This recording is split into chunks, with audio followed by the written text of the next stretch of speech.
뉴스 시작합니다. 저는 동정민입니다. 이재명 대통령이 전시작전 통제권 회복을 선언했습니다. 이 전쟁이 났을 때 한미 연합사령관이 갖고 있는 작전 통제권을 우리 군이 갖고 오겠다는 겁니다. 자, 회복이라고 표현한 게 눈에 띕니다. 원래 해야 했던 걸 하는 거다. 그만큼 강한 의지를 보여주는 거죠. 오늘 국군의 날 기념식에선 자주 국방의 의지도 여러 차례 밝혔습니다. 한미연합 방위태세를 우리가 주도해 나가겠다고요. 한반도 안보 패러다임이 바뀔 수도 있는 상황, 한미 간, 남북 간의 관계, 게다가 국방비가 올라가니 예산까지 달라질 게 한두 가지가 아닙니다. 첫 소식 홍지은 기자입니다. 이재명 대통령이 취임 후 처음으로 전시작전 통제권 환수 의지를 직접 언급했습니다. 전작권 환수나 전환 대신 회복이라는 표현을 썼습니다. 굳건한 한미 동맹 기반 위에 전시 작전 통제권을 회복하여 대한민국이 한미 연합 방위 태세를 주도해 나가도록 하겠습니다. 6.25 때 작전 통제권이 유엔군에 이양된 이후 평시 통제권은 1994년 가져왔지만 전시 통제권은 여전히 한미연합 사령관에게 있습니다. 대통령실은 환수는 위치가 변경된다는 의미라면 회복은 원래 상태로 되돌린다는 의미를 갖고 있다고 설명했습니다.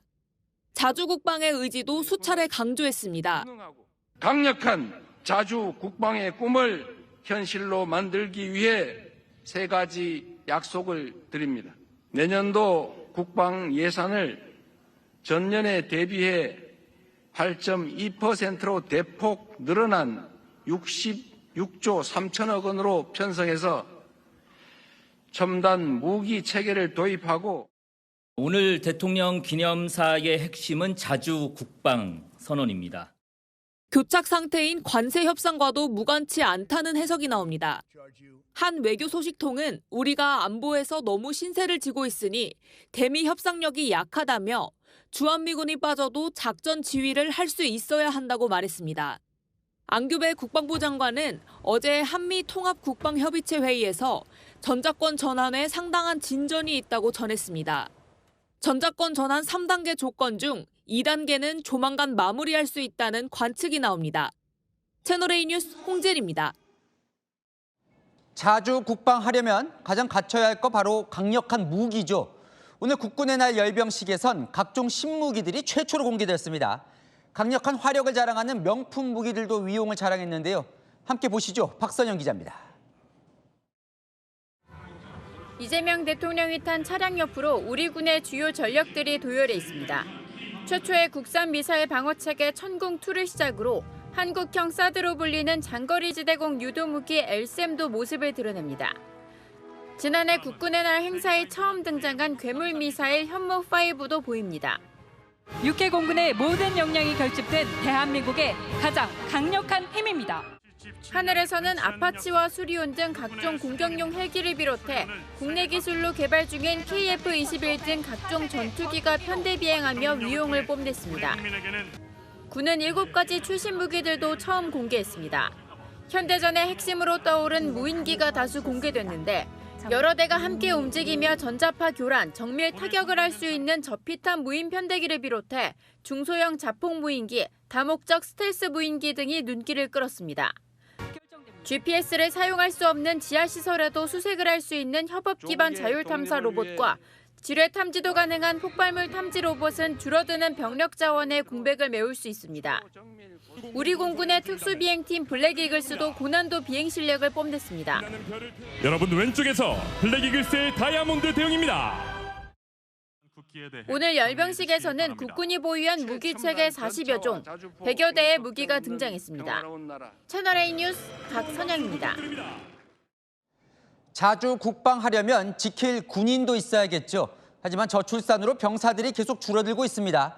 국방부 장관 50만 대군 수준을 계속 유지하겠다며 대책으로 민간 외주, 아웃소싱을 언급했습니다. 이 군인도 아웃소싱 할 수 있는 걸까요? 자세한 구상 김용선 기자가 보도합니다. 안규배 국방부 장관이 어제 오후 기자간담회에서 현역 군인 35만 명과 외주, 이른바 아웃소싱으로 15만 명을 더해 50만 대군을 유지한다는 구상을 밝혔습니다. 구체적으로 전투부대들은 현역으로 유지하고 감시와 수송 등 비전투 임무에는 군무원을 포함한 민간 인력과 상비 예비군 등 15만 명을 투입하겠다는 겁니다. 올해 국군 병력이 45만 명을 기록해 50만 명 선이 붕괴됐고 15년 뒤인 2040년에는 35만 명까지 감소할 것으로 보이는 가운데 인구 감소로 줄어드는 병력을 민간 아웃소싱으로 채운다는 전략입니다. 최소한 PMC와 군무원을 포함해서 기본적으로 50만 군은 기본적으로 갖춰야 여러 가지 역할과 기능을 다 할 수 있습니다. 안 장관은 경기도 평택의 주한미군도 비전투 분야를 민간에 아웃소싱하고 있다고 설명했습니다. 또 안 장관은 고가의 무기 체계를 다루는 전문 기술군은 4만여 명 규모를 유지하고 주로 부사관인 이들의 급여를 대폭 올리겠다는 계획도 밝혔습니다. 채널A 뉴스 김용성입니다. 네, 문성묵 한국국가전략연구원 통일전략센터장과 함께 지금 방금 보셨어요. 자주국방 얘기도 나오고 전시작전권 회복 얘기도 나오는데 궁금해서 모셨습니다. 네. 단도직입적으로요. 우리 군이 그러면 이제 북한과에 맞대고 있으니까. 그렇죠. 네, 핵무기는 없어요, 우리는. 근데 북한과 전쟁을 하면 이길 수 있는 겁니까? 이기려면 핵무기를 가진 미국의 도움이 필요하겠죠. 예. 물론 지금 우크라이나가 러시아와 전쟁을 치르고 있습니다. 핵이 예. 없는 우크라이나, 핵을 가진 러시아. 러시아가 지금 우크라이나에게 뭐 승리했다고 말할 수는 없거든요. 예. 그건 강력한 미국과 나토의 도움이 저는 있기 때문이라고 봅니다. 그런 차원에서 우리는 북한이 핵을 가지고 있더라도 결코 사용할 수 없도록 하기 위한 강력한 억제력이 필요한 것이고 예. 오늘 대통령도 그 부분을 강조를 했습니다. 그 부분은 이제 미국이 같이 도와줘서 간다는 건데 오늘 이제 자주국방을 많이 강조를 했는데 네. 그러다 보니까 이제 최악의 경우라고 한다면 네. 미군이 없을 자주국방이니까 미군이 없을 때도 전쟁 수행이 가능합니까? 우리의 힘만으로? 그러니까요. 지금 현재는 전시작전 통제권 오늘 얘기가 나왔습니다만 지금은 이제 연합사령관이 이 작전권을 가지고 있습니다만 예. 지난 90년대 초에 평시 작전 통제권, 다시 말하면 국지 도발 시에 대응은 우리 한국군이 단독으로 했단 말이죠. 예. 그래서 그 대표적인 것이 1999년 1차 연평해전, 예. 그다음에 2002년 2차 연평해전, 2009년의 대청해전, 이런 남북 간의 군사적 충돌 단독으로 했지만 우리가 압도적으로 이겼거든요. 예. 다만 문제는 핵무기입니다. 따라서 싸워서 이길 수 있는 그런 힘, 예. 또 싸우지 않아도 되는 평화, 예. 이걸 위해서는 역시 미국의 적절한 도움, 이게 한미동맹인데 예. 이걸 유지해 나가는 것이 바람직한 선택이다, 이렇게 보는 거죠. 대통령이 요즘 많이 강조하는 게 미국 가서도 그렇고 우리가 북한에 비해서 재래식 전력이 압도적으로 앞선다. 국방비 예산도 훨씬 많고 네. 실제로 재래식 전력이 어느 정도 좋은 건가요, 우리나라? 예, 이건 좀 객관적으로 국제 이 전문 기관이 평가를 했잖아요. 미국의 글로벌 파이어 파워라고 하는 군사력 평가 기관이 재래식 전력 이 순위를 매겼는데 우리가 5위에 평가가 됐어요. 예. 이건 뭐 여러 가지 이 요소들을 놓고 평가를 한 것인데 저는 그렇게 생각을 합니다. 이미 앞서 말씀드렸던 3번의 북한과의 충돌에서 우리가 압도적으로 승리를 했고 예. 그 외에 우리의 명품 무기들, 재래식 무기, K9 자주포, K2 전차, 예. 그리고 FA-50 전투기라든지 여러 가지 재래식 무기를 국제사회에서 명품 무기로 인정을 하고 특히 이 유럽 쪽에서 네. 이걸 수입을 하고 그러고 있거든요. 있죠. 네. 이것이 우리의 재래식 전력의 우위를 입증해주는 한 단면이라고 저는 봅니다. 네.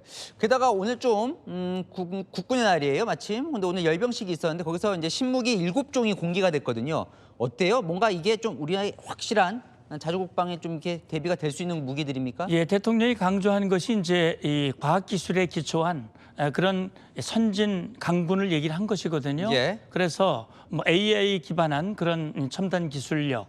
그래서 오늘 이제 공개한 여러 가지 그 무기들 중에 눈에 띄는 게 이제 그 무인기예요. 예. 다시 말하면 지금 우리 군이 집중하고 있는 것이 지금 우크라이나 전쟁도 그렇고 중동의 이스라엘 하마스전에서도 보였듯이 드론, 무인기, 무인 전력. 예. 그래서 유무인 복합 체계. 예. 이것을 강화하고 특히 북한의 드론, 집중 공격에 대한 우리의 대응 역량 예. 이런 것들을 강조하는 그런 모습들을 오늘 볼 수 있었는데 저는 현대전에 맞는 우리 군의 발전의 모습이라고 저는 봅니다. 지금 무인기 말씀하셨는데 얼마 전에 김정은도 북한 김정은 위원장도 무인기 자기들도 많이 만들고 있다고 이제 자랑한 걸 제가 봤는데 그렇습니다. 북한보다 우리 무인기 수준이 훨씬 높습니까? 저는 뭐 훨씬 높다고 지금 단정적으로 말씀드리기는 어려울 거예요. 왜냐하면 예. 북한도 상당한 역량을 가지고 있고 특히 러시아로부터 많은 도움을 지금 받고 있기 때문에 예. 우리가 북한보다 압도적인 그런 역량, 우리가 그 국방비를 투입하고 있기 때문에 예. 이런 노력을 계속한다면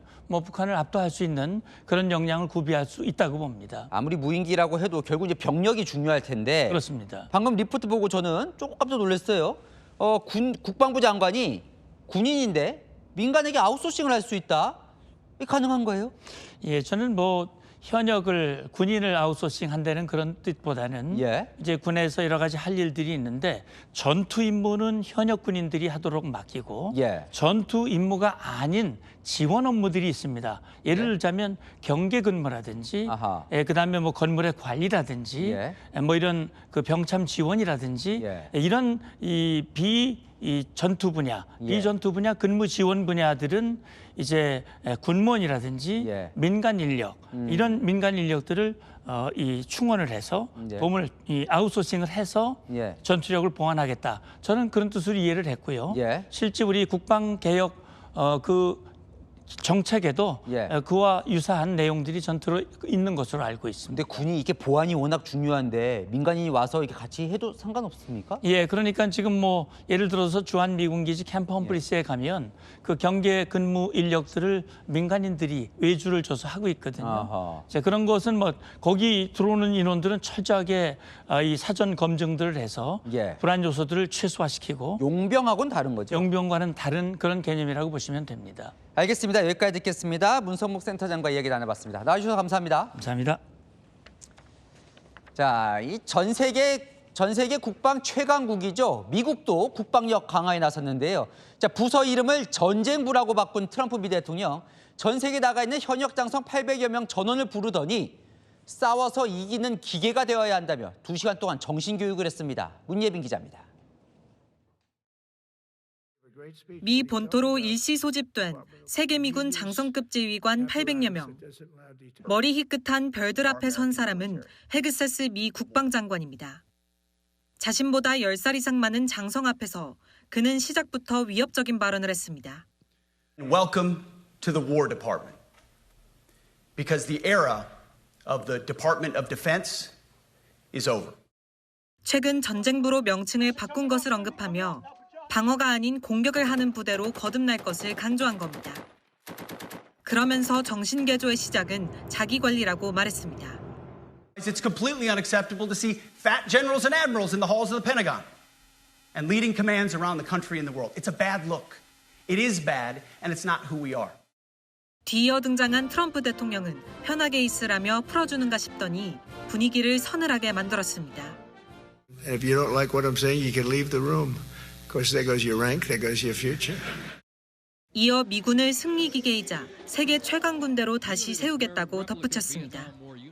We will not be politically correct when it comes to defending American freedom, and we will be a fighting and winning machine. 정신교육에 가까운 이날 전군 지휘관 회의는 2시간 가까이 진행됐습니다. 외신들도 각국 지휘 공백을 감수한 이례적인 상황이라고 보는 가운데 월스트리트 저널은 공격적인 군대 만들기뿐 아니라 주요 도시 방위군 투입 등 트럼프의 정책에 대한 당위성을 설명하는 자리였다고 평가했습니다. 채널A 뉴스 문예빈입니다. 미국 조지아주 한국인 구금 사태 따져보면 비자 문제 때문에 발생했죠. 한미가 만나서 한 달 만에 그 비자 해결책을 찾았다고 합니다. 어떻게 하겠다는 건지 워싱턴 최주연 특파원이 취재했습니다. 미국 조지아주에서 한국인 구금 사태가 발생한 지 26일 만인 현지 시각 어제 워싱턴 DC에서 한미 외교당국 실무자들이 마주 앉았습니다. 이날 회의에서 미국 정부는 구금 사태의 발단이 된 단기 상용 B1 비자와 무비자 전자여행 허가, 이스타 제도에 대한 유권 해석을 명확히 했습니다. 우선 미 국무부 매뉴얼대로 B1 비자로 해외 구매 장비의 설치, 점검, 보수, 그리고 교육이 가능하다는 점을 재확인했습니다. 또 이스타를 발급받은 경우에도 최대 90일, 즉 단기간은 미국 내에서 비원과 동일한 활동을 할 수 있다는 점도 명확히 했습니다.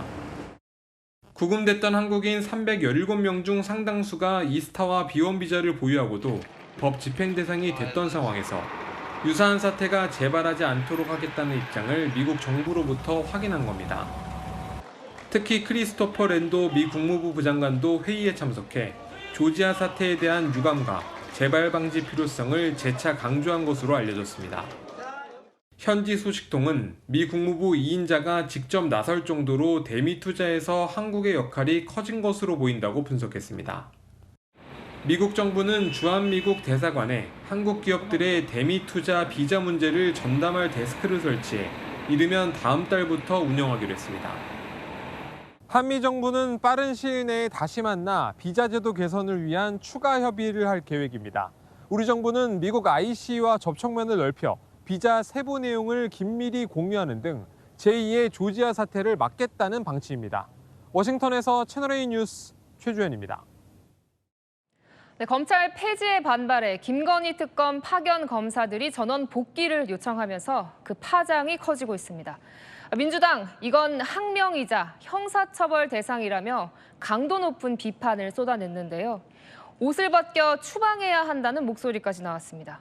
조민기 기자입니다. 민주당 강경파 의원들이 김건희 특검 사무실을 전격 방문했습니다. 원대 복귀 요청으로 항명한 검사들을 징계하고 형사처벌하라고 요구했습니다. 검찰의 집단 행위 좌시하지 않겠습니다. 형사처벌 대상이고 징계 사유에도 해당됩니다. 주동자가 있을 것이고 거기에 부하내동한 검사들이 함께 한 것으로 보입니다. 일부 주동자에 대해서는 철저한 감찰과 추미애 법사위원장은 한마디로 기가 찬다. 오만 방자도 반성 결여에서 비롯된다고 날을 세웠고 김병주 최고위원은 스스로 매를 번다며 옷을 벗겨 법조계에서 추방해야 한다고 말했습니다. 파견 검사들을 모두 교체해야 한다는 주장도 나왔습니다. 검찰청은 이미 폐업 신고를 마쳤습니다. 특검에 있기 싫다는 검사가 있다면 남기지 말고 모두 교체해야 합니다. 당장 파견 검사 고발 조치엔 소극적입니다. 민주당 관계자는 1년 뒤 조직이 사라진다는데 불편한 감정이 있을 거라며 조직을 더 자극할 필요는 없을 것이라고 말했습니다. 채널A 뉴스 조민기입니다. 여당의 으름장에 특검 파견 검사들도 맞섰습니다. 징계가 시작되면 사표도 불사하겠다 뜻을 모은 걸로 파악됐습니다. 이런 집단 반발 움직임, 다른 특검으로도 번지는 모양새입니다. 김호영 기자입니다. 여당발로 김건희 특검 파견 검사들에 대한 징계와 처벌 요구가 쏟아지자 40명에 이르는 김건희 특검 파견 검사 전원은 더 뭉치고 있습니다. 징계 절차가 시작되면 순순히 처분을 받을 수 없다는 기류가 강합니다. 일부 검사들은 징계를 청구하면 사표를 쓰겠다는 의사도 밝힌 걸로 파악됐습니다. 검찰 복귀 요청 입장문을 직접 작성했던 팀장급 검사도 같은 뜻인 걸로 전해졌습니다. 내란 특검 파견 검사들도 동요하고 있습니다. 최근 내부 회의를 열고 검찰청 복귀를 요구할지 논의를 가졌습니다. 이 회의에선 파견 검사 다수가 돌아가자는 의견을 냈지만 팀장급 검사들이 일부 이견을 드러내 집단 입장 표명에는 이르지 않은 걸로 전해졌습니다. 내란 특검 관계자는 파견 검사들이 여러 고민을 하고 있지만 주어진 업무에 최선을 다하고 있다며 파장 진화에 나섰습니다. 채널A 뉴스 김호영입니다. 이재명 대통령이 치솟는 물가 잡으라며 한 이 비유로 시끌시끌합니다. 조선시대에는 매점 매석하면 사형도 시켰다. 야당은 소비 쿠폰 뿌리면 당연히 물가 오르는 거 아니냐, 남 탓한다고 비판했습니다. 성혜란 기자입니다. 조선시대에도 매점 매석했잖아요. 잡아 사형시키고 그랬죠, 옛날에. 근데 이걸 통제하는 게 정부잖아요. 이재명 대통령이 어제 국무회의에서 식료품 고물가를 언급하며 부처장관에게 제대로 통제하라면서 든 비유입니다. 야당은 호텔 경제학에 이은 사형 경제학이냐고 맞받아쳤습니다. 물가가 오른 건 소비 쿠폰을 뿌린 이재명 정부 책임이라고 지적했습니다. 이번 예산에서도 너무 많은 돈을 풀었고 소비 쿠폰과 같은 정책들을 폈기 때문에 물가가 오르는 것이라고 생각을 합니다. 개혁신당도 대통령 당선턱 내려고 각종 지원금을 살포하지 않았냐며 시장 경제의 기본을 배우라고 일갈했습니다. 이 대통령이 물가가 올라간 시점이 2023년이라고 언급한 점도 비판했습니다. 전 정부 탓하지 말라는 겁니다. 조선시대에는 비가 안 와도 임금 책임, 비가 많이 와도 임금 책임이었습니다. 물가를 잡는 건 정부의 역할입니다. 결국 남 탓할 거면 대통령 그만하면 됩니다. 온라인에서도 종일 논란이었습니다. 돈을 계속 푸는데 물가가 안 오를 수 있냐는 비판과 함께 독과점 문제를 제대로 짚었다는 옹호 의견도 나왔습니다. 채널A 뉴스 성혜란입니다. 네, 윤석열 전 대통령 측이 수감 생활의 처우와 식단 등의 불만을 제기했었죠. 여기에 정성호 법무부 장관 밥 투정을 부리고 있다. 호텔에서 숙박하는 게 아니라며 날선 반응을 보였습니다. 송진섭 기자가 보도합니다. 정성호 법무부 장관이 구속 중인 윤석열 전 대통령을 향해 호텔에서 숙박하는 게 아니라고 비판했습니다. 윤 전 대통령 측이 구치소 식사를 트집 잡아 밥 투정을 부리고 있다며 참 뻔뻔하고 후안무치한 태도라고 SNS에 적었습니다. 내란 혐의로 구속 수감된 신분인 걸 잊지 말라고도 했습니다. 앞서 윤 전 대통령은 지난주 보석신문에 출석해 구치소 생활을 서바이벌이라고 표현했습니다. 변호인단도 특검 조사를 한번 다녀오면 식은 밥을 먹어야 한다거나 점심도 건빵으로 버티고 있다고 주장했습니다. 제대로 된 아침 식사를 하지도 못한 채 점심시간에는 컵라면과 건빵으로 점심 식사를 하였습니다. 정 장관이 윤 전 대통령도 다른 수용자와 똑같이 대우받아야 한다고 강조한 걸 두고 윤 전 대통령 측은 반발하고 나섰습니다. 변호인단 소속 유정화 변호사는 정 장관 글은 보석신문 결과를 앞둔 시점에서 재판부를 겨냥한 비열한 정치 공세라고 비판했습니다. 채널A 뉴스 송진섭입니다. 챗GPT를 개발한 오픈AI의 샘 올트먼 CEO가 용산 대통령실을 찾았습니다. 이재명 대통령과 이재용 삼성그룹 회장, 최태원 SK그룹 회장이 함께 만났습니다. 박장 기자입니다. 이재명 대통령이 오늘 저녁 용산 대통령실을 찾은 샘 올트먼 오픈AI CEO와 반갑게 악수합니다. 올트먼 CEO는 챗GPT를 개발해 AI 혁신을 견인한 인물로 평가받습니다. 오늘 자리에는 이재용 삼성전자 회장과 최태원 SK그룹 회장도 함께했습니다. AI 3대 강국 달성을 내건 이 대통령은 올트먼 CEO에게 AI 전환 전략에 대한 조언을 구한 것으로 알려집니다. 국내 기업과의 협력, 한국에 대한 투자에도 적극적으로 나서달라고 요구했습니다. 올트먼 CEO는 앞서 최태원 회장과 오찬을 하고 이재용 회장과 별도 회동도 가졌습니다. 오픈AI가 추진하고 있는 스타게이트 프로젝트에 한국 반도체 공급 등이 기대된다는 전망도 나옵니다. 초대형 AI 인프라 건설 프로젝트인 스타게이트에 4년간 5천억 달러를 투입합니다. 채널A 뉴스 박자은입니다.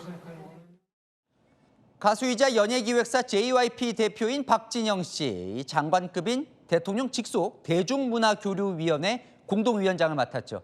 오늘 그 출범식이 있었습니다. 대통령과 함께 한복을 입고 응원봉을 들고 나와 K-팝을 살릴 방안을 밝혔습니다. 이준성 기자입니다. 이재명 대통령과 박진영 대중문화교류위원회 공동위원장이 한복 차림으로 등장합니다. 응원봉을 두고 대통령은 탄핵 찬성 집회를, 박 위원장은 K-팝을 언급했습니다. 지난 겨울에 많이 봤던 거네요. 다른 공연은 그냥 와서 관객, 소비자 여기에 그친다면 K-팝을 아니야 우리 팀이야 우리 파트너야 우리 함께하는 거야 이 메시지. 팬 주권주의로. 팬 주권주의 그렇죠. 맞습니다. 네. 정말 중요한 거예요. 자기를 주인으로 여기느냐 느끼느냐 아니냐의 차이가 크죠. 두 사람은 포토부스로 이동해 젊은 층이 많이 찍는 인생 4컷을 촬영했습니다. 박 공동위원장은 원더걸스의 미국 진출 당시 어려움도 토로했습니다. 씨를 처음 뿌릴 때가 어려웠군요. 한국이란 나라에 관심 자체가 없어가지고요. 미국 최대 음악 축제 코첼라를 이길 페스티벌을 기획하겠다며 K컬처 시상식도 예고했습니다. 가장 팬들을 들뜨게 한 팬들의 기대를 충족시켜준 아티스트, 컨텐츠, 브랜드 등을 선정해서 시상을 하는 그런 시상식을 르세라핌, 스트레이키즈 등 인기 K-팝 그룹들의 축하 공연도 이어졌습니다. 채널A 뉴스 이준성입니다. 많은 이들에게 친숙한 한국계 미국인 셰프 에드워드 리가 이번 에이펙 정상 만찬에 총괄을 맡게 됐습니다. 한식을 바탕으로 21개국 정상의 이 입맛을 사로잡을 어떤 독창적인 아이디어가 나올까요? 김재혁 기자입니다. 넷플릭스 흑백 요리사에 출연하며 스타 셰프로 이름을 알린 한국계 미국인 에드워드 리. 다른 사람을 위한 배려, 이것이 바로 한국 음식이 생각했습니다. 오는 28일 열릴 경주 에이펙 정상회의 환영 만찬에 총괄 셰프에 선정됐습니다. 라한 셀렉트 경주에서 진행될 이번 만찬에는 21개국 정상들과 기업인 등 200여 명이 참석합니다. 미국에서 3개의 레스토랑을 운영하고 있는 에드워드 리는 지난 2023년 백악관에서 한미 국빈 만찬 음식을 준비한 경험도 있어 만찬 총괄의 적임자로 평가받습니다.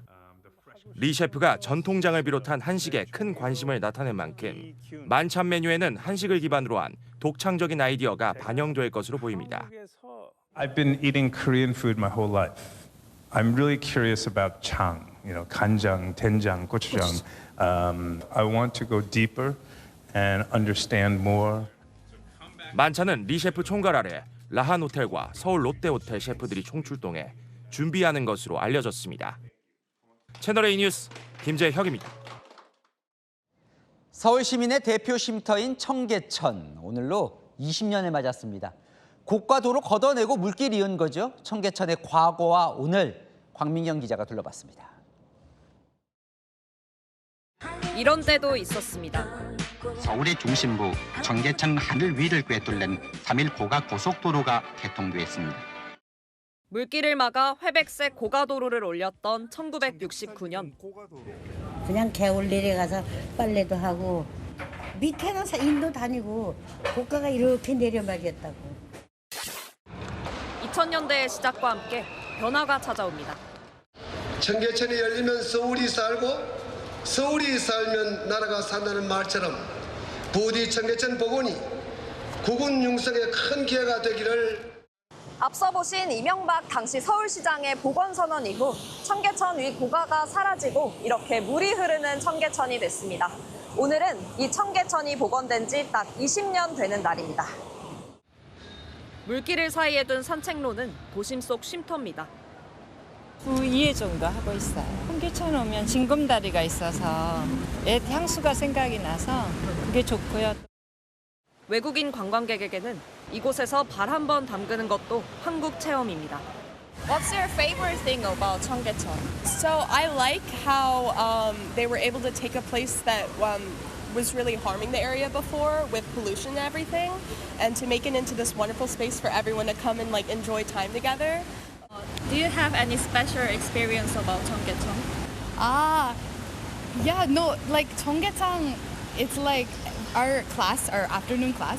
We always come here before, and we both buy lunch, and we eat lunch here, and we so refreshing, relaxing, 수십 년간 이곳을 지켜온 이들에게는 어떤 의미일까요? 옛날에는 얼마 지저분하면 청계천에 막 진짜 지저분하고 그냥 차들도 막 그렇게 다니는데 지금 얼마나 깨끗해. 자연이 돌아오고 현재 청계천에 서식 중인 생물은 총 666종입니다. 다양한 고기가 많고 물이 너무 환경이 깨끗해가지고 온갖 천둥오리, 오리 같은 게 보이더라고요. 20년간 이곳을 다녀간 사람은 미국 전체 인구수에 맞먹는 3억 3천만 명입니다. 채널A 뉴스 광민경입니다. 자, 서울역은 준공 100년을 맞았습니다. 혹시 아셨습니까? 옛 서울역과 KTX 서울역을 잇는 비밀 통로가 있습니다. 처음 공개됐는데요. 추석 때 서울역 많이 이용하실 텐데 한번 둘러보시면 좋을 것 같습니다. 이현용 기자가 미리 보여드립니다. 1925년 경성역에서부터 1947년 서울역을 거쳐 지금은 문화공간 사적으로 남아있는 곳. 신혼부부들이 여행을 떠나고 명절이면 광장 가득 사람들로 북적였던 곳. 100년 역사를 간직한 옛 서울역 모습을 한눈에 볼 수 있는 전시가 열리고 있습니다. 무궁화, 통일, 비둘기 열차가 다니던 그 시절처럼 영무원이 직접 카트를 밀고 다니고 1, 2등 대합실엔 매점도 있습니다. 여성들만 이용하던 부인 대합실은 서울 노래가 흘러나오는 음악 감상실이 됐고 주요 인사가 된 듯 귀빈실에 머물 수도 있습니다. 교통수단이 기차밖에 없어서 시골에서 타고 서울역에서 내려서 감회가 새로운 것 같아요. 그리고 우리나라가 많이 발전했구나. 1945년 역 창고에서 발견된 조선말 큰 사전도 공개됐습니다. 낡은 계단 따라 지하로 내려가면 단숨에 미래로 갈 수 있습니다. 그동안 공개되지 않았던 이 문을 열고 나가면 100년 전 서울역과 지금의 서울역을 이어주는 통로가 나옵니다.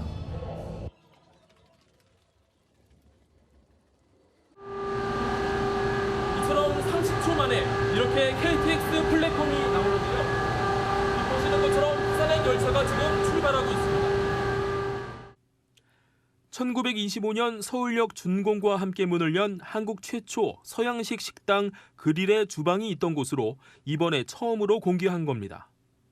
다양한 세대들이 다채로운 기억을 담고 또 이제 앞으로의 여기서 벌어질 다양한 상상들을 할 수 있는 재미가 있을 거라고 생각합니다.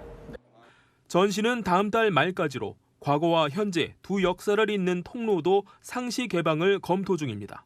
채널A 뉴스 이현용입니다. 다른 사람도 아니고 경찰이 도난을 당했습니다. 압수물이던 오토바이를 10대 청소년에게 그것도 2번이나 털린 건데요. 더 어처구니 없는 건 도난 사실도 2주 뒤에나 알았던 겁니다. 홍진우 기자가 취재했습니다. 깜깜한 밤, 남성 2명이 오토바이를 타고 유유히 사라집니다. 10대 A군 등 2명이 경찰서에 몰래 들어가 오토바이를 훔쳐가는 겁니다. 10대 2명은 1.6m 높이의 울타리를 넘어 압수물 창고 앞에 서 있던 오토바이를 타고 달아났습니다. 이 오토바이는 앞서 A군이 훔쳐 무면허로 타고 다니다 적발돼 경찰이 압수한 것이었습니다. 잠금 장치도 없이 창고 밖에 방치돼 있었습니다. 당직 경찰이 있었지만 오토바이를 훔쳐가는 걸 몰랐습니다. 문서 같은 데 들어갔을 텐데 협소한다는 이유로 이제 밖에 서 있는 데까지 있었습니다. 오토바이를 찾을 기회도 있었습니다. 다른 10대들이 이 오토바이를 타고 다니다 112 신고가 또 접수된 겁니다. 하지만 현장에 나간 파출소 경찰관들은 이 오토바이가 도난당한 압수물인지 몰랐습니다. 파출소 주차장에 오토바이를 임시 보관하다 또 도둑을 맞았습니다. 경찰이 오토바이를 도난당한 사실을 파악한 건 2주가 지난 뒤였습니다. 이 오토바이를 다시 타고 다니던 A군을 추적하다 사고가 나기도 했습니다. 압수품 관리는 총체적 부실이었습니다. 매일 점검을 하라는 규정은 지켜지지 않았고 점검표조차 없었습니다. 오토바이 키도 뽑아져 있는 상태에서 가져가리라고 그 생각을 너무 안일하게 한 거였습니다. 경남경찰청은 관련 경찰관들을 상대로 감찰에 착수했습니다. 채널A 뉴스 홍진우입니다. 아무렴 어려운 이웃을 위한 성금함까지 털어갈 줄 누가 알았겠습니까? 외국인 남성이 고향에 갈 비행기표를 살 돈이 없다며 이런 일을 저질렀습니다. 이서영 기자입니다. 음식점에 들어서더니 두리번대며 주위를 살피는 남성. 카운터로 다가가 금고를 열더니 안에 있던 돈을 챙깁니다. 돈통 바닥까지 샅샅이 뒤지더니 매대 위에 붙여놓은 이웃돕기 성금함도 떼어내 챙깁니다. 그런데 갑자기 누군가 보고 밖으로 빠져나가는 남성. 잠시 자리를 비웠던 음식점 사장과 마주친 겁니다. 출동한 순찰차를 향해 음식점 사장이 남성의 도주 방향을 가리키고 뒷좌석에 올라타 함께 추적에 나섭니다. 10여 분 뒤 경찰관들이 카자흐스탄 국적의 20대 남성을 양쪽에서 붙들고 순찰차 쪽으로 다가옵니다. 순찰차를 보고 골목으로 피하더라고요. 그래서 저 사람이구나. 내려서 이제 그때부터 쫓기 시작한 거죠. 달려야죠. 잡으려면 달려야죠. 경찰 조사 결과 남성은 지난해 한국에 입국했고 현재는 일자리가 없는 걸로 파악됐습니다. 고향에 갈 비행기표를 살 돈이 필요했다고 경찰에 진술했습니다.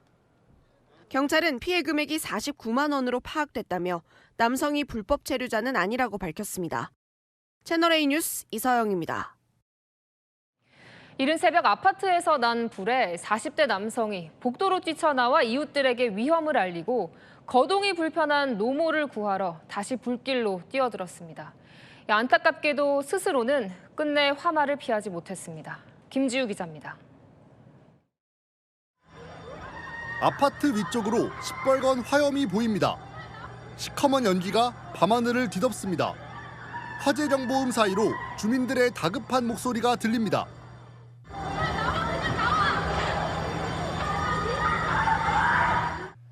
경기 구리시 아파트 14층에서 불이 난 건 오늘 새벽 4시 10분쯤. 불이 난 집에 살고 있던 40대 아들과 80대 어머니가 병원으로 옮겨졌는데 아들은 결국 숨졌습니다. 총 쏘시면 다 쏘였어요. 아들은 불이 나자 아파트 복도로 뛰쳐나와 이웃들에게 불이 났다고 외친 다음 다리가 불편한 모친을 구하려고 다시 불타는 집으로 들어갔다가 변을 당한 걸로 전해졌습니다. 저희 옆집에서 갑자기 나오시면서 불이야라고 먼저 말씀을 하셨고, 숨진 남성의 모친은 전신에 2도 화상을 입고 중환자실에서 치료를 받고 있습니다. 경찰은 이번 화재에 범죄 혐의점은 없다고 보고 소방당국과 정확한 화재 원인을 조사할 계획입니다. 채널A 뉴스 김지우입니다. 초등학교 근처에서 수상한 냄새가 풍겨 학부모들이 걱정했다는데요. 경찰이 수사해보니 미국산 담뱃잎으로 몰래 담배를 만들어 팔아온 불법 담배 공장이었습니다. 임종민 기자가 취재했습니다. 경찰관이 상자 속 파란 비닐봉지를 들춰봅니다. 바로 옆 책상에는 누런 담뱃가루와 하얀색 필터가 수북이 쌓여 있습니다. 모두 이곳에서 불법 제조한 담배입니다. 필터에 담뱃가루를 넣어 포장하는 기계도 보이고 이렇게 만든 낱개 담배는 종이 상자에 담아 선반에 차곡차곡 쌓아놨습니다.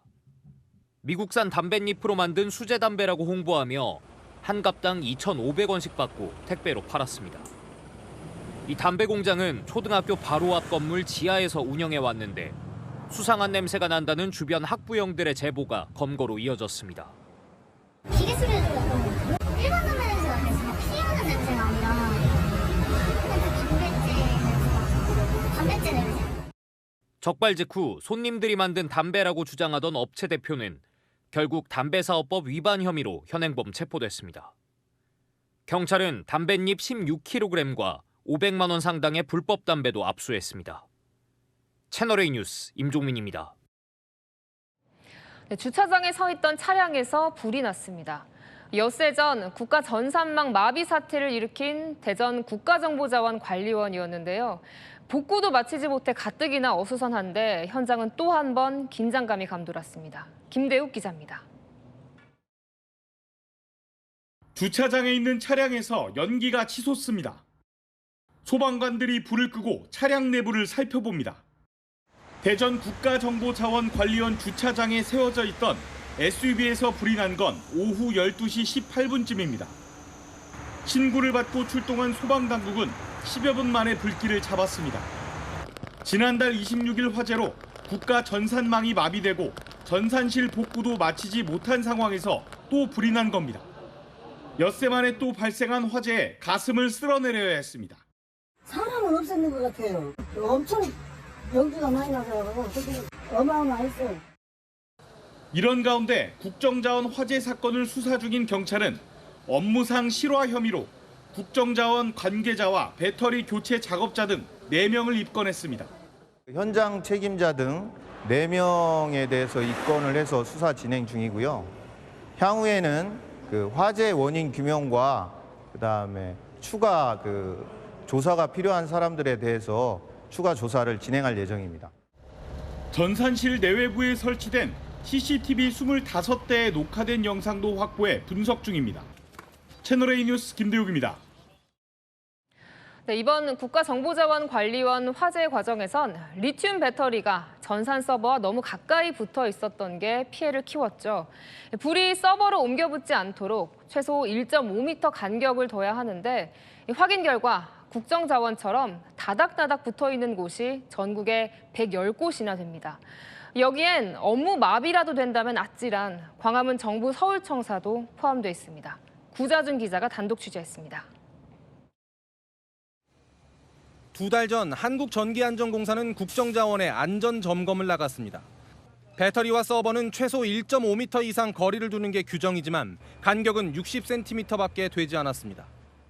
그런데도 합격 판정을 내렸습니다. 소급 적용이 불가능하고 지하로 옮겨서 규정을 지키겠다고 하니 조건부 합격을 준 겁니다.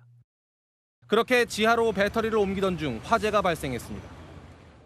국무총리실과 금융위원회 같은 주요 부처들이 몰려있는 정부 서울청사입니다. 이 청사 건물 내에도 전산실과 리튬 배터리가 같이 있는데요. 여기도 1.5m 거리 간격 기준을 못 맞추고 있습니다. 자칫 불이라도 나면 정부 부처 업무가 마비될 수 있는 겁니다. 국정자원처럼 1.5m 조건을 못 맞췄는데도 재설치 조건으로 안전점검을 통과한 배터리 시설은 전국에 110곳에나 달합니다. 동일한 위험이 그대로 방치되고 있는 셈이어서 언제든 유사 사고가 또 발생할 수 있을 것 같습니다. 채널A 뉴스 구자준입니다. 인천공항, 김포공항 등 전국 공항에 비상이 걸렸습니다. 오늘부터 전국 15개 공항 노동자들이 무기한 총파업에 들어갔습니다.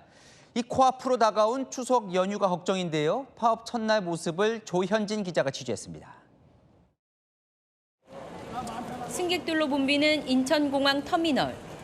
작업자가 쓰레기가 담긴 비닐봉투를 묶어 쓰레기통 옆에 놓아둡니다. 잠시 뒤 대형 수레가 쌓여있는 쓰레기들을 실어갑니다. 인천과 김포 등 전국 15개 공항에서 환경미화와 교통관리 등을 맡은 자회사 노조가 오늘부터 무기한 총파업에 들어갔습니다. 4조 2교대 근무제 도입과 인력 충원 등을 요구하고 있지만 사측과의 협상은 난항을 겪고 있습니다. 우리가 인력 충원이 안 돼서 얼마나 또 고통에 시달리고 있습니다. 인천공항에선 노조원 890여 명이, 김포 등 전국공항에선 1000여 명이 파업에 참여한 것으로 집계됐습니다. 하지만 대체 인력들이 투입돼 출국 등 공항 운영엔 큰 차질은 없었습니다. 한 4시간 일찍 오라고 해서 왔는데 한가하고 좋습니다. 막상 와보니까 크게 불편함이 없는 것을 저희가 알게 되었습니다. 하지만 추석 연휴가 다가오면서 공항 운영에 차질이 빚어질 수 있다는 불안감은 여전합니다. 이번 연휴 기간 전국 공항엔 역대 명절 연휴 최대인 526만 명이 이용할 것으로 예측됐습니다. 인천공항공사는 국민 불편을 야기할 수 있는 파업을 자제해달라고 호소했습니다. 채널A 뉴스 조현진입니다. 여러분, 항공권 사시면 그 안에 출국세가 포함되어 있는 거 아십니까? 이 지난 정부 때 그림자 세금이라면서 7,000원으로 낮췄는데 민주당이 2만 원 수준으로 올리는 안을 검토하는 것으로 확인됐습니다. 국내 관광 진흥 차원이라는데 항공료는 그만큼 올 걸로 보입니다. 최재원 기자의 단독 보도입니다. 더불어민주당이 현행 7,000원인 출국세를 최대 2만 원까지 올리는 안을 검토하고 있는 것으로 확인됐습니다. 윤석열 정부가 그림자 세금이라며 7,000원으로 줄였던 세금을 복구한다는 차원입니다. 출국세도 이제는 좀 앞으로 좀 받아야 되지 않는가. 그게 윤석열 정부 때 없어진 건데. 만 원 복구를 넘어 2만 원으로 올리는 안을 검토 중입니다. 곧 관련 법안을 발의합니다. 평균 금액이 3만 원대입니다. 그런데 우리나라만 지금 7,000원을 받고 있으니까 그 폭을 보면은 2만 3천 원에 1인당 적자를 하고 있다. 시민들의 반응은 엇갈렸습니다. 왜 그렇게까지 올리는 거죠? 굳이 그러니까 그 사람들이 좀 여행 가는데 반발할 심이 들 것 같긴 한데. 15,000원 얘기하셨던 거 그 정도 선이면 나쁘지 않을 것 같다는 생각도 드는 것 같습니다. 민주당은 2만 원은 미국, 태국 등 관광 선진국 수준이라며 해외 관광이 많아져 국내 관광 활성화를 위해 출국세 인상은 불가피하다는 입장입니다. 출국세 인상으로 관광 수지 적자 14조 원을 상당수 메울 수 있을 것으로 기대하고 있습니다. 당 일각에선 인상폭이 크다며 15,000원으로 올리는 방안도 거론되고 있습니다. 채널A 뉴스 최재원입니다. 이 최근 한밤중에 기계를 돌리며 일하는 공장들이 늘고 있다고 합니다. 이 얼핏 생각하면 밤엔 인건비가 더 들 것 같은데 왜 낮이 아닌 밤에 공장을 돌릴까요? 이 전기요금과 관련이 있다는데요. 그 실태를 경제카메라 김태우 기자가 취재했습니다.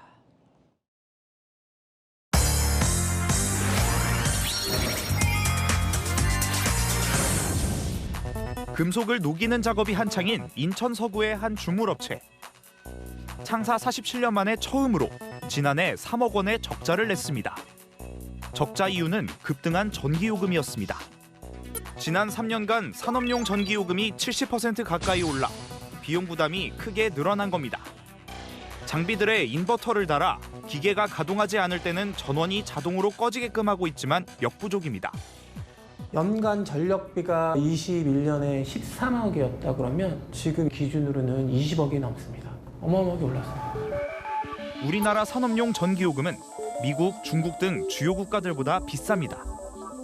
인근에 제강 공장을 두고 있는 대기업들은 하절기 공장 가동을 중단하거나 해외 공장 증설을 추진하고 있습니다. 이마저도 어려운 중소기업들은 전기요금이 높게 부과되는 시간대를 피해 공장을 운영합니다. 오후 8시를 훌쩍 넘은 시각입니다. 퇴근 시간대는 이미 지났지만 곳곳에 있는 공장들에선 아직 한창 작업이 진행되고 있습니다. 기계가 돌아가는 소리도 또렷하게 들을 수 있습니다.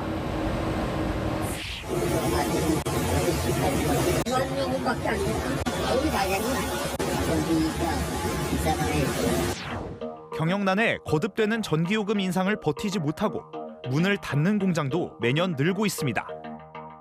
실제 산업공단 내 폐업한 공장 앞을 찾아가 보니 전기요금 고지서만 수북이 쌓여 있습니다. 이게 많이 줄었는데 계속 매달마다 나가는 요금이 몇백만 원 이상 수억만 헷갈리 고민을 하고 있는데 일부 기업은 전문업체를 통해 한전과의 계약 내용을 재검토하고 전기요금 절감을 위한 컨설팅까지 받습니다. 정부는 산업용 전기요금 추가 인상을 자제하겠다고 밝힌 상황. AI와 데이터 센터 확대로 전력 수요가 폭증하는 가운데 비싼 산업용 전기요금 문제를 해결하지 못하면 산업 경쟁력에 타격이 불가피할 것으로 보입니다. 경제카메라 김태우입니다. 자, 내일은 노인의 날입니다. 마음은 청춘이다 얘기 많이 하시죠. 이제 몸도 청춘입니다. 우락부락한 근육, 더 이상 젊은이들의 전유물이 아닙니다. 하루 이용료 500원인 어르신 전용 헬스장에서 젊게 노년을 보내고 계신 분들, 홍재 기자가 만나고 왔습니다. 백발의 남성이 무거운 어깨를 번쩍 들어올립니다. 올렸다 내리기를 여러 번 반복해도 지친 기색은 없습니다. 요거는 15번씩 11번 165번 하는 거죠. 다른 건 단 3세트씩 한 번에 15개씩. 이곳은 구청에서 운영하는 65세 이상 노인 전용 헬스장. 이번에는 하체 근력을 키우는 스쿼트를 합니다. 15개를 목표로 시작했는데 겨우 목표를 채운 20대 기자를 향해 5개만 더 하자고 할 만큼 체력 여유가 있습니다. 5개 더 하세요, 그럼. 어르신 전용이라 운동할 때 젊은이 눈치를 보지 않아도 되는 게 장점입니다. 와서 운동하니까 부담이 없잖아요. 젊은 사람들 팀 가면 눈치 봐요. 구청이 운영해 하루 이용료 500원. 한 달에 10,000원만 내면 된다는 것도 장점입니다. 세부 근육 강화 수업에는 체력이 비슷한 친구와 반을 나눌 수 있어 예약이 금세 차버립니다. 남의 것도 하는 것도 보고 거기서 느끼면 내가 개선도 하고 더 노력도 하고. 건강을 위해 운동하는 노년. 그들에게 나이는 그야말로 숫자에 불과합니다. 채널A 뉴스 홍재입니다. 현금을 480조 원 넘게 쟁여둔 투자의 귀재 워런 버핏이 마지막 코끼리 사냥에 나섰습니다. 버핏의 선택은 지금 가장 뜨거운 AI도 반도체도 아닌 바로 이 종목이었는데요. 여인선 기자가 보도합니다. 워런 버핏이 이끄는 버크셔 해서웨이가 미국 석유기업 옥시덴탈의 석유화학 부문 자회사 옥시캠 인수를 추진 중인 것으로 전해졌습니다. 인수 금액은 100억 달러로 우리 돈 약 14조 원에 달합니다. 최종 거래가 성사되면 2022년 이후 3년 만에 최대 거래가 됩니다. 그동안 마땅한 투자처가 없다며 현금 보유량만 약 480조 원까지 늘려왔던 버크셔가 새 투자에 나선 겁니다. 미국 투자 전문 매체는 현재 미국 화학업체들의 가치가 낮게 평가돼 있다며 버핏이 향후 큰 수익을 볼 수 있다고 전망했습니다. 버핏은 최근 중국 전기차 기업 비아디 지분을 전량 매도한 반면 일본 5대 종합상사에 대한 지분은 지속적으로 높였습니다. 지난 3월 기준 버크셔는 일본 5대 상사의 지분을 모두 8에서 9% 이상 소유했는데 최근 미쓰이 주식을 10% 이상까지 늘렸습니다. 버핏은 일본 시장이 여전히 저평가돼 있고 상사들의 글로벌 네트워크가 매력적이라고 판단했다는 분석이 나옵니다. 이를 반영하듯 버핏이 직접 향후 50년은 일본 상사 지분을 팔 생각이 없다고 밝히기도 했습니다. 올해 말 은퇴를 예고한 버핏의 마지막 대규모 투자, 이른바 코끼리 사냥에 투자자들의 관심이 쏠리고 있습니다. 채널A 뉴스 여인선입니다. 네, 우리도 잘 아는 일본의 대표 맥주 브랜드죠. 아사히가 맥주를 못 만들고 있습니다. 사흘 전 사이버 공격으로 공장이 멈췄기 때문인데요. 자세한 상황 도쿄 송찬욱 특파원이 알아봤습니다. 한국에서도 유명한 일본 아사히 맥주가 사이버 공격을 받아 공장 가동을 멈췄습니다. 시스템 장애는 오늘까지 사흘째 이어지고 있습니다. 현지 언론에 따르면 현재 맥주를 비롯한 음료의 수주나 추락, 콜센터 업무 등이 올 스톱된 걸로 알려졌습니다. アサヒ全体でサイバー攻撃を受けておりまして、復旧のめどが立っていない状況でございまして、 업체 측은 사이버 공격의 주체나 목적, 원인 등도 정확히 파악되지 않고 있다고 밝혔습니다. 아사히는 세계 맥주 판매량 7위를 기록하는 일본의 대표적인 맥주 제조업체입니다. 사태가 장기화할 경우 슈퍼마켓이나 음식점 등에서 재고 부족 현상이 벌어질 수도 있습니다. NHK에 따르면 아사히는 신선도를 중요시해서 평소에 소매업체들이 재고를 많이 쌓아두지 않도록 관리하고 있습니다. 도쿄 등 일부에선 아사히 창고에서 기린 삿포로 맥주를 공동 배송하는 경우도 있어서 파장이 커질 수 있다는 우려도 나옵니다. 아사히 맥주 측은 이번 사이버 공격에도 한국 등 외국에서의 맥주 판매엔 현재 지장이 없다고 밝혔습니다. 도쿄에서 채널A 뉴스 송찬욱입니다. 파키스탄의 국경수비대 본부에서 폭탄 테러가 발생해 최소 10명이 숨졌습니다. 차량을 이용한 폭탄 테러였습니다. 서주희 기자입니다. 트럭 한 대가 좌회전을 합니다. 잠시 후 갑자기 시뻘건 화염이 일고 검은 연기가 도로를 뒤덮습니다. 현지 시각 어제 파키스탄 발루치스탄주 남서부 국경수비대 본부 앞에서 차량 폭탄 테러가 발생했습니다. 이 사고로 현재까지 최소 10명이 숨지고 30명이 다친 것으로 알려졌습니다.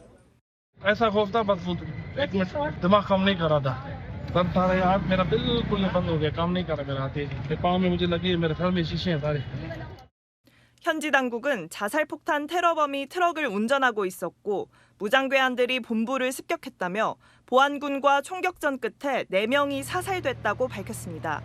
이번 사건의 배후는 아직 밝혀지지 않았지만 최근 민간인과 보안군을 잇따라 공격해온 반군 세력이 연루됐을 가능성이 제기되고 있습니다.